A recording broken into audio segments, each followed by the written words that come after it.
My sister bought 2 dogs without asking, and I swear they turned our home into a nightmare.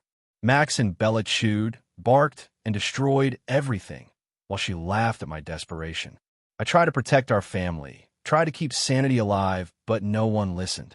My parents ignored the chaos, and Emily mocked me every step of the way. I felt helpless, angry, and completely alone. This is the true story of how I fought against recklessness, irresponsibility, and the madness that nearly tore my family apart, and how justice finally found its way back into our home. I never thought a dog could ruin my life. Seriously. I mean, who knew a little fur ball could turn my quiet home into complete chaos? One minute, we were all laughing at pictures online, and the next, everything I thought I knew about my family was shattered. It all started when my sister Emily came home one Friday afternoon, grinning like she had just discovered treasure. "We're getting a dog," she announced casually, like it was no big deal. I froze. "A dog? Here? Now?" I asked, trying to hide how panicked I felt. Mom looked intrigued, Dad raised an eyebrow, but Emily was unstoppable. She said yes. "I found the cutest little Labrador mix, and he needs a home. Please, Mom, Dad, you'll love him." My parents, being soft-hearted, agreed before I could even process it. I couldn't believe it.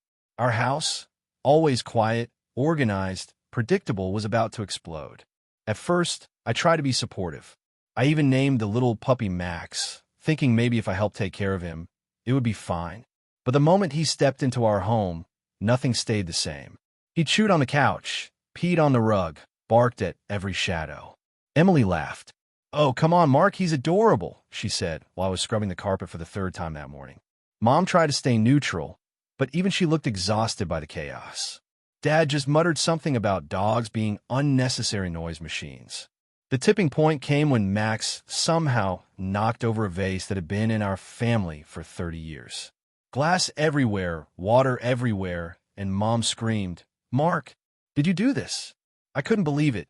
Max had done it, but somehow I was the one in trouble. Emily's only comment was, "Oops, my bad."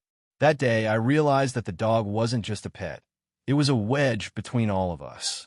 Every evening, I could hear arguments starting over feeding schedules, barking, and who was taking him for walks. I tried to talk to Emily. "Can we at least train him properly before he destroys the house?" I asked, pleading. She rolled her eyes. "You're so dramatic. It's just a dog." But it wasn't just about the dog. Max somehow amplified every little tension that had been simmering under the surface. Dad became cranky, Mom became snappy, Emily became defiant, and I felt like I was losing my family in slow motion. I started avoiding the living room, eating in my room, pretending to work late just to escape the noise. One night, I heard Emily talking to a friend on the phone. "He's losing it. Mark can't handle Max at all. It's hilarious." I felt sick. This wasn't funny. I loved my family, but I couldn't recognize the home I had once felt safe in. And just when I thought it couldn't get worse, it did. Emily brought home a second dog. I couldn't believe what I was seeing when Emily came home with a second dog. A tiny, yappy chihuahua that she insisted on calling Bella. "Isn't she perfect?" Emily said, holding the little thing up like it was a trophy. I just stared, mouth dry. Perfect? Our house was already in chaos with Max, and now she was bringing another whirlwind of fur into the mix. Mom hesitated, and for once, Dad looked genuinely worried. I couldn't hold it in. "Emily, seriously? 2 dogs? We can barely manage one." I shouted.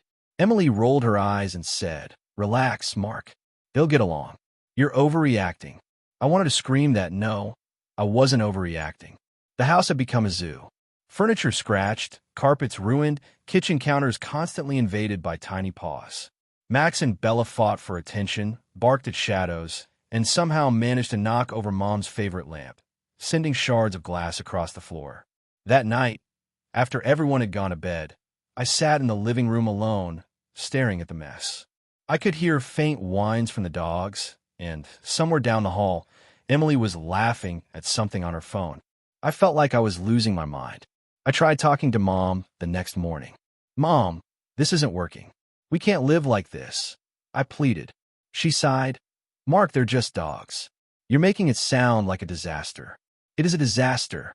I snapped. Everything we used to have, peace, order, quiet gone. Emily doesn't care, and Dad, he just ignores it. She frowned but didn't argue. I could tell she didn't want to hurt Emily's feelings.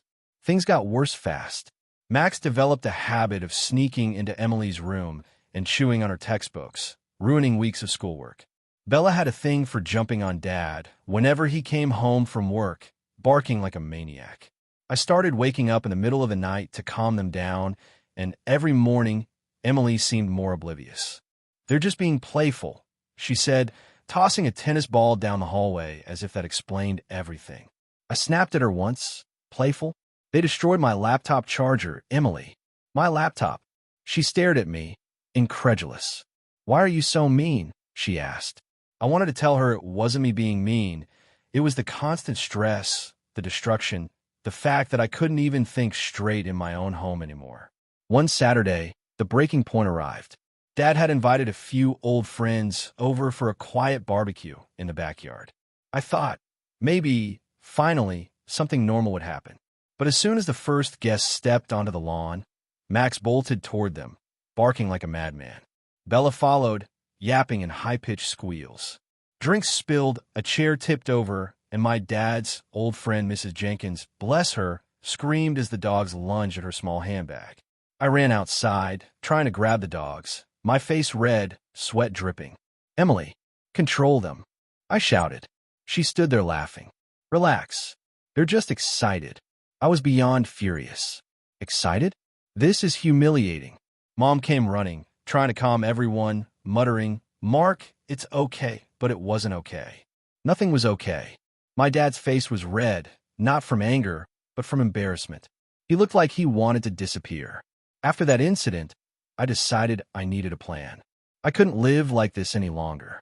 I started secretly looking up dog trainers, obedience classes, anything that might give me some control. I even tried talking to Emily calmly. "Look, I'm not trying to ruin your fun. I just can't live like this. We need rules, or something's going to break, literally." Emily huffed. "Rules? Mark, you're such a control freak. They're animals, not soldiers." But I persisted, secretly hoping she'd see reason. Then came the next twist. I found out from a neighbor that Emily had been letting Max and Bella out in the yard unsupervised. One morning, Max ran straight into traffic and almost got hit by a car. I was shaking, my heart pounding, yelling at Emily, "Do you have any idea what could have happened?" She rolled her eyes. "It was fine. He's fast." Fine? The word made me want to scream.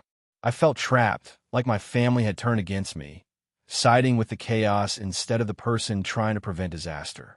It wasn't just physical chaos. My relationship with my parents started changing. Dad became distant, not talking to me about anything serious, clearly frustrated with me for overreacting. Mom tried to stay neutral, but I could see the tension in her eyes. She didn't want to choose sides, but I felt more and more isolated. Emily seemed to take pleasure in pushing boundaries, knowing I would explode. The house, once my sanctuary, now felt like a war zone. And every day, the emotional toll grew heavier. I felt angry, powerless, and resentful, and worst of all, no one seemed to understand me. The final straw came when Emily posted a video online, showing Max knocking over Dad's antique clock, laughing and tagging me in it with the caption, "Mark can't handle it, LOL." I stare at my phone, stunned, feeling tears prick my eyes. This was personal now. It wasn't just about dogs. It was about disrespect, and my family was letting it happen. By then, I had had enough. I realized that if I wanted peace, I would have to take action myself. I couldn't wait for Emily to grow up, or for Mom and Dad to step in. Something had to change before this chaos destroyed, not just the house, but the relationships I cared about most. And I knew, deep down, that confrontation was coming, and it wouldn't be pretty. I knew the confrontation was coming. I just didn't know how explosive it would be. The house had reached a breaking point. Max was constantly barking. Bella was chewing anything she could reach. And Emily, she had developed this smug, almost triumphant attitude, like she had won some secret war. That Friday evening, I decided I couldn't stay silent any longer. I walked into the living room where Emily was tossing a ball to Max, laughing like nothing mattered, and I said, "Emily, this has to stop. Now." She looked at me, wide-eyed. "Stop? What are you talking about, Mark?" "They're having fun." I took a deep breath, trying to keep my voice steady. Fun? Fun is when no one is crying over destroyed homework, ruined furniture, or near misses with traffic. This isn't fun, it's chaos, and you're causing it. For a moment, I thought she might actually listen. But then she laughed, a cold, sharp laugh that made my stomach twist. "Oh my God, you're such a drama queen. It's just dogs." I felt my face turn red. "It's not just dogs, Emily. It's respect. It's safety. It's about living in a house that doesn't feel like a war zone." My mom appeared in the doorway, looking nervous. "Mark, maybe you're overreacting." I shook my head. "No, Mom. I'm not overreacting. I can't live like this anymore, and I'm not going to let it continue." Emily rolled her eyes and muttered, "Here we go again." That's when the first real argument exploded. Voices raised, accusations flew, and before I knew it, Dad joined in, shaking his head.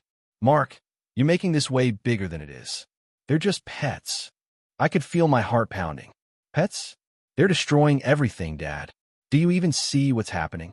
The argument escalated fast. Emily shouted, "Maybe if you weren't so boring all the time, the dogs wouldn't be a problem." That hit me like a punch. My own sister was blaming me for the chaos I didn't cause. Mom gasped. "Emily, Dad looked stricken, caught between us." "Mark, she's just a kid, calm down." But I couldn't calm down.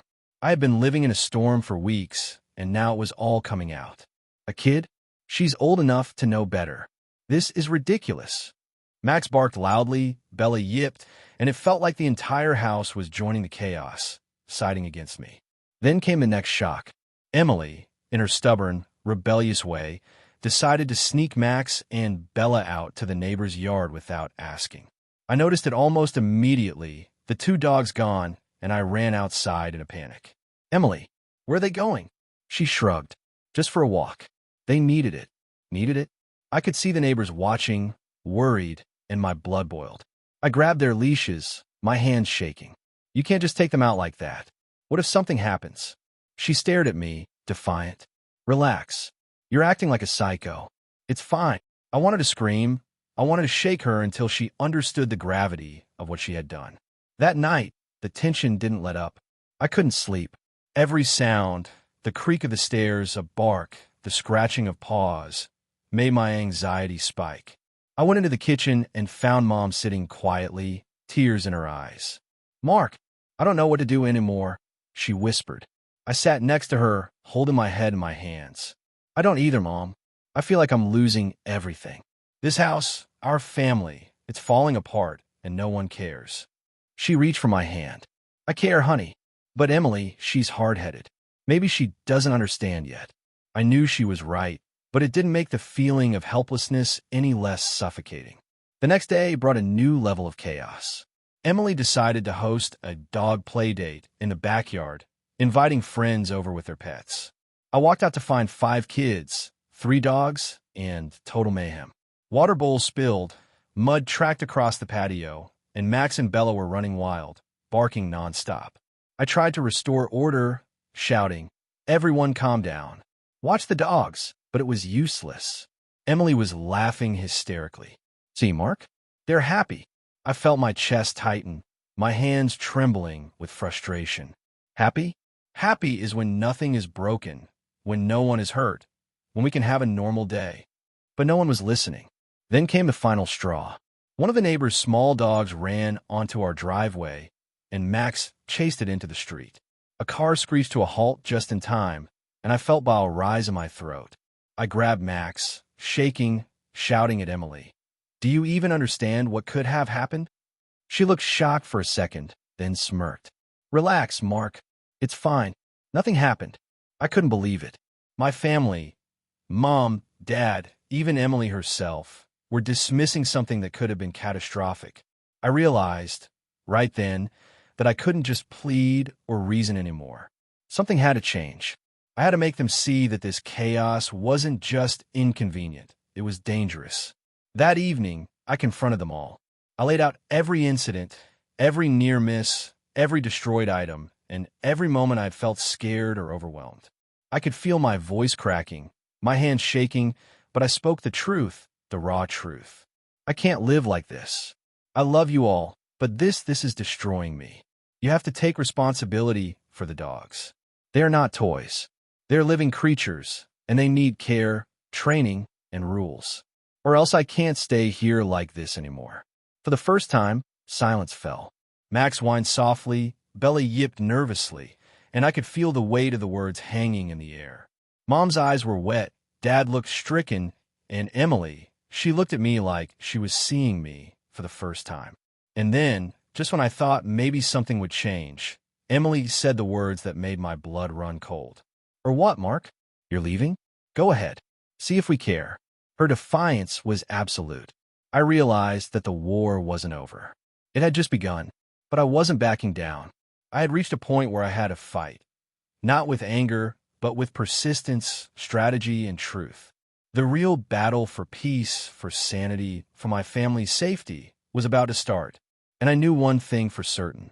I wasn't going to lose. The house had become a battlefield, and that Saturday morning, I realized the war had reached its peak.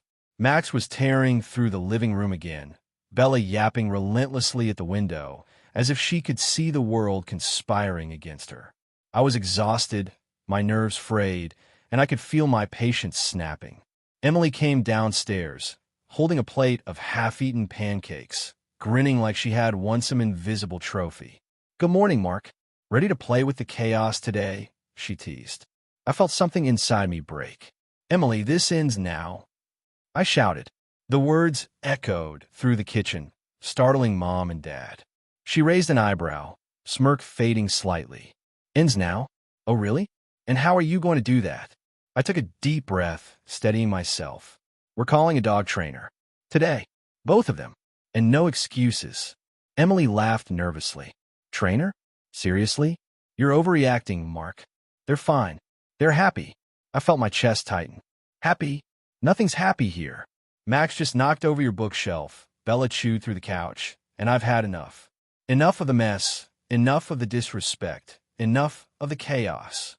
Mom stepped in, trying to calm things down. "Mark, maybe we can talk about it." I cut her off. "No, Mom. This is beyond talking. Something has to change, or I can't live here anymore." Dad, who had mostly stayed silent, finally spoke, his voice low but firm. "Mark, if this is what you feel, we'll get the trainer. Just calm down." I wanted to thank him, but Emily wasn't done. Her face hardened, her voice cold. "Fine, call the trainer. But I'm not going to follow your rules.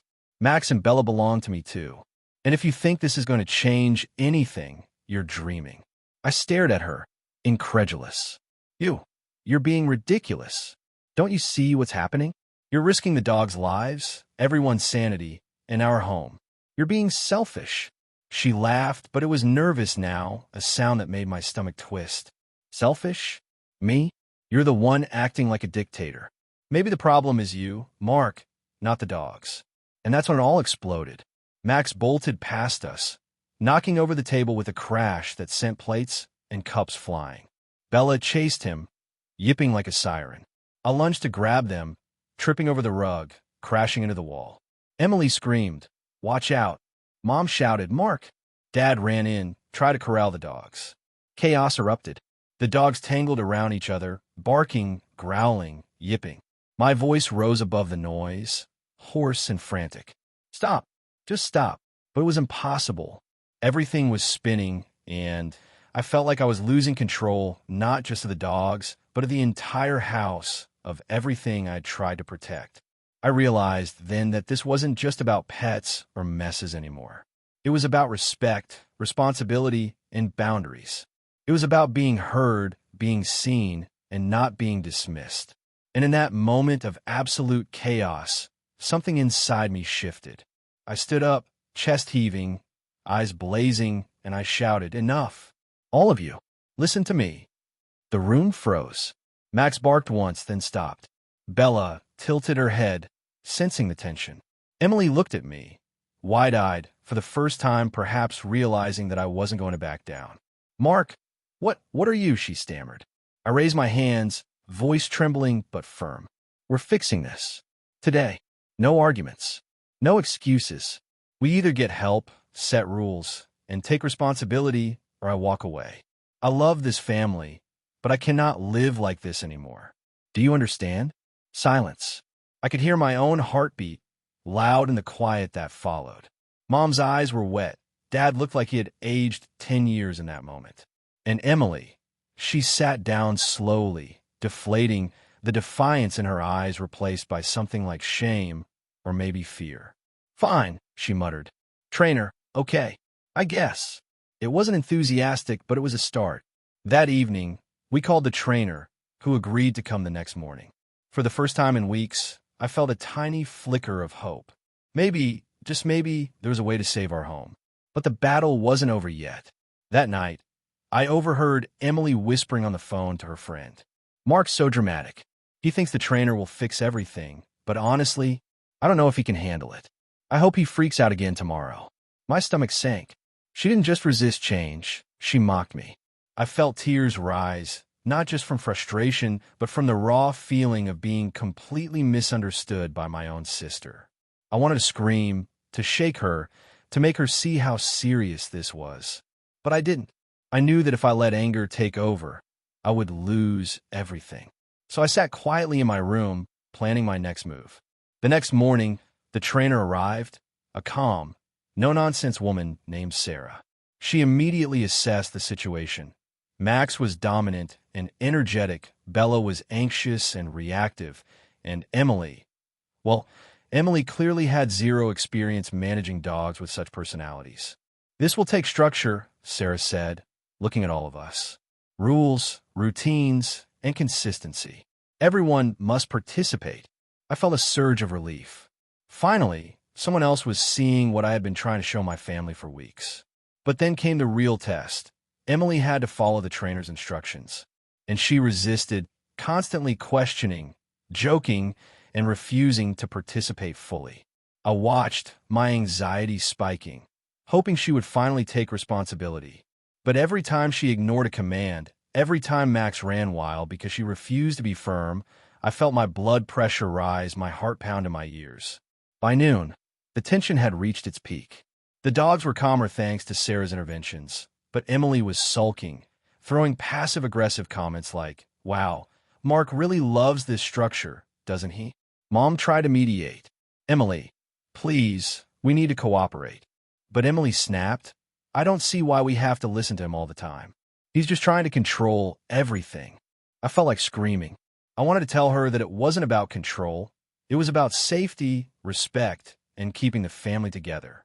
But I also realized that the moment of real confrontation had passed. I had made my position clear. I had demanded action, and now it was up to her to step up. The day ended with the dogs exhausted, the house quieter than it had been in weeks, and a fragile truce settling over the family. Emily wasn't happy, but she wasn't openly defiant anymore. Mom and Dad looked relieved, almost timidly hopeful. And I finally allowed myself to breathe, feeling the weight of constant chaos lift slightly. I knew the battle wasn't fully over. Emily would continue to test boundaries, Max and Bella would continue to challenge us. But for the first time, I felt like we had a chance. A real chance. And that glimmer of hope, fragile as it was, gave me the strength to prepare for the final showdown. The resolution I had been waiting for. The moment when responsibility, respect, and sanity would finally reclaim our home. The next week felt like walking on a tightrope. After the trainer's visit, the house had a semblance of order, but tension still simmered beneath the surface.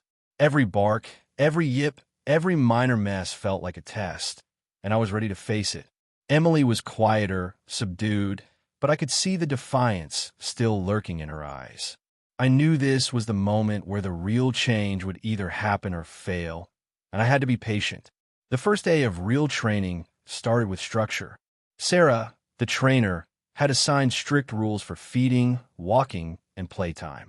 Everyone had to participate, no exceptions. I watched Emily reluctantly follow instructions, rolling her eyes, muttering under her breath, but doing it. For the first time, I saw a glimpse of understanding, maybe a tiny flicker of respect for the responsibilities she had ignored for weeks. Max and Bella responded immediately to the structured commands. Max, usually wild and uncontrollable, sat obediently for the first time, looking at Emily for direction. Bella, anxious and yappy, calmed as Emily held her gently but firmly. It was surreal. The chaos I had been living with for weeks had, for a brief moment, been tamed. But then came the test. Sarah instructed Emily to take both dogs outside and walk them through the neighborhood, controlling their behavior in public. I followed quietly, watching as Max and Bella pulled, barked, and tested her limits. Emily stumbled, frustrated, struggling to assert authority. My heart raced, dreading another disaster. I wanted to step in to grab the leashes, but Sarah stopped me. Let her handle it. She needs to learn responsibility herself. I took a deep breath, reminding myself that confrontation wouldn't help. I stayed back, silently willing Emily to rise to the occasion. And then she did. Slowly, patiently, Emily found a rhythm. She corrected Max firmly but calmly, distracted Bella when she yipped at a passing car, and maintained control despite their attempts to test her. I couldn't believe it. My little sister, who had caused weeks of chaos and frustration, was finally taking responsibility. I felt a mix of relief, pride, and disbelief. We returned home, exhausted but triumphant. The dogs were calm, Emily was tired but smiling, and I could see a shift in the household. It wasn't perfect, but for the first time, I felt like we could breathe again. That evening, Emily came to me quietly. "Mark, I guess I didn't realize how bad it was." "I'm sorry," she said, eyes downcast. I felt tears rise, not from anger, but from the sheer relief of hearing her admit it. "It's okay," I said softly. "I just wanted us to be safe and to keep our home intact." She nodded, finally understanding the impact of her actions. "I promise I'll do better," she said. And I believed her. That night, for the first time in weeks, we ate dinner in peace. Max curled up at Emily's feet, Bella on the couch, and the house felt normal again. But the universe, of course, had one last twist. A week later, Emily left the backyard gate open while taking out the trash.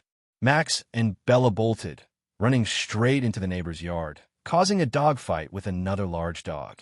My heart stopped. I ran out, yelling, and Emily followed, panicked.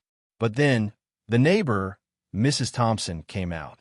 She had seen the dogs running and calmly intervened, separating them. She gave Emily a stern look. "Young lady, this is why rules matter. You need to take responsibility, or the consequences will be worse next time." Emily turned to me, eyes wide, suddenly understanding fully. I didn't need to say a word. The lesson was learned. Sometimes, it took near disaster to make someone truly understand.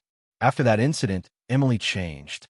She took the dogs seriously, followed the rules, and even started helping train Max and Bella herself. Mom and Dad relaxed, seeing the household return to something resembling order.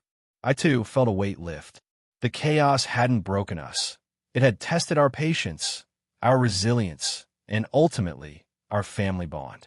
I realized that this wasn't just about dogs. It was about respect, responsibility, and accountability. And sometimes, the hardest lessons come in the most chaotic packages. Looking back now, I can laugh at some of it, though. At the time, it felt unbearable. Max and Bella are still mischievous, of course. They're dogs, but they've never caused chaos like that again. Emily has grown, maybe a little wiser, a little more aware of the consequences of her actions. And me? I've learned patience, perseverance, and the importance of standing up for what's right, even when no one else understands. Family is messy. Life is messy. But respect, responsibility, and accountability, those are things that can survive even the wildest chaos. So the moral of this story? Chaos will test you. People will push boundaries. Sometimes, disaster has to happen for lessons to stick. But if you hold your ground, stay patient, and demand respect and responsibility, even the wildest storms can pass. And in the end, the family you fight for, the home you love, and the lessons you teach, those things are worth every battle. Because when the dust settles, the love, The understanding and the bond you fought to preserve. That's what lasts.